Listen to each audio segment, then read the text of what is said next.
Dragi moji, izjemno vesela sem, da vas lahko ponovno povabim na 4. izkazi in dobrodelni tek Otrok otroku, ki bo letos potekal pod častnim pokroviteljstvom našega predsednika Republike Slovenije, Boruta Pahorja. Zelo ponosna sem tudi, da naš tradicionalni tek iz leta v leto raste in lahko bi se reklo, da tudi presega moja pričakovanja. Lani je teklo kar 800 otrok za svoje vrstnike.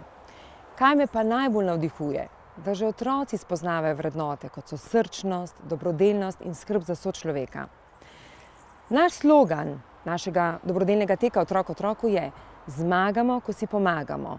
In to res dokazujejo naši malčki. In zato vas vljudno povabim na naš 4. izkaz in dobrodelni tek, ki bo potekal 7. septembra 2019 ob 9. uri za mano na Velenjskem štadionu. Želim, da se zberemo v čim večjem številu. Res, kajti samo tako bomo pomagali spremeniti svet na lepše. Letošnja sredstva bomo podarili otrokom z avtizmom in zato želim, da nas je čim več, da res pokažemo to dobrosrčnost. Vse, kar je odvisno od vas, vse, kar je pomembno za vas, da se prijavite na spletno stran www.otroku.si in pustite svoje ime. Tako da jaz se veselim druženja, da bomo preživeli krasno soboto tukaj na Velenjskem štadionu 7. septembra ob 9. uri.